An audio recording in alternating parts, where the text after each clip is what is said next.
पहले तोहफा दे रहे हैं। किसान सम्मान निधि की 12वीं किस्त जारी करने के मौके पर प्रधानमंत्री का संबोधन चल रहा है। उसका एक जो मॉडल खड़ा किया है, मैं वाकई मनसुख भाई और उनकी टीम को बधाई देता हूं। ये किसान के लिए सिर्फ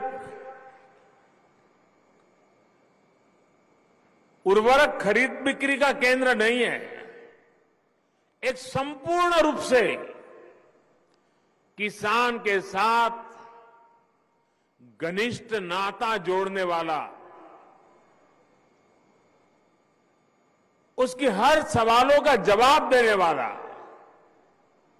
उसकी हर आवश्यकता में मदद करने वाला ये किसान समृद्धि केंद्र बना है।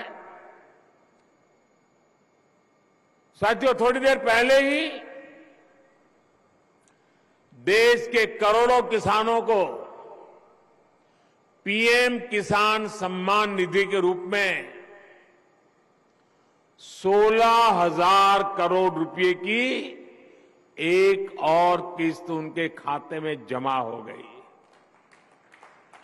आप में से भी जो किसान यहां बैठे होंगे, अगर मोबाइल देखेंगे तो आपके मोबाइल पे खबर आ गई होगी कि 2,000 रुपये आपके जमा हो चुके हैं। कोई बिचौलिया नहीं, कोई कटकी कंपनी नहीं, सीधा सीधा मेरे किसान के खाते में पैसा चला जाता है। मैं इस दिवाली के पहले पैसे का पहुंचना, खेती के अनेक महत्वपूर्ण कामों के समय पैसा पहुंचना, मैं सभी हमारे लाभार्थी किसान परिवारों को, देश के कोने कोने में सभी किसानों को, उनके परिवारजनों को इस अवसर पर बहुत बहुत बधाई देता हूं। जो एग्रीकल्चर स्टार्टअप यहां पर उसका जो आयोजन में आया है, मैं उन सबका भी जो हिस्सा ले रहे हैं,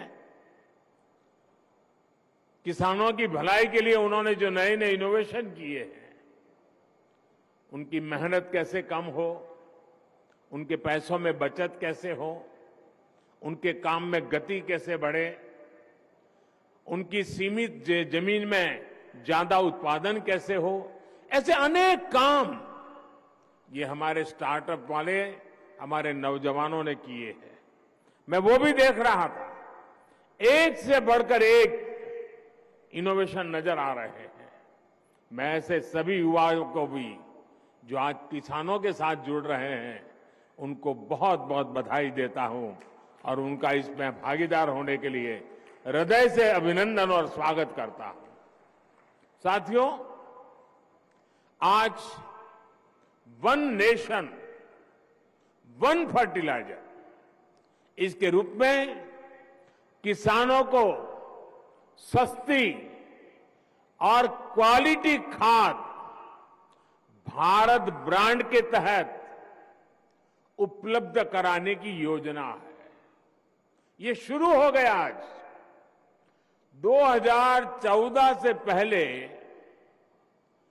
फर्टिलाइजर सेक्टर में कितने बड़े संकट थे, कैसे यूरिया की कालाबाजारी होती थी, कैसे किसानों का हक छीना जाता था और बदले में किसानों को लाठियां झेलनी पड़ती थी। ये हमारे किसान भाई बहन 2014 के पहले के वो दिन कभी नहीं भूल सकते।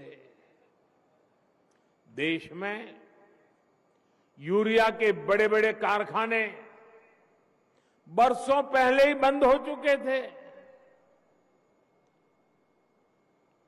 क्योंकि एक नई दुनिया खड़ी हो गई थी। इंपोर्ट करने से कई लोगों के घर भरते थे, जेब भरते थे, इसलिए यहां कारखाने बंद होने में ही उनका आनंद था। हमने यूरिया की 100% नीम कोटिंग करके उसकी कालाबाजारी रुकवाई।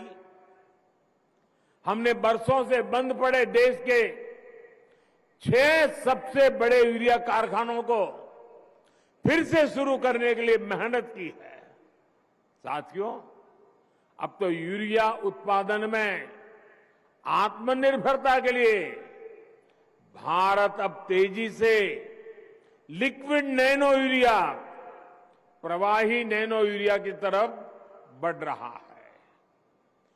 नैनो यूरिया कम खर्च में अधिक प्रोडक्शन का माध्यम है।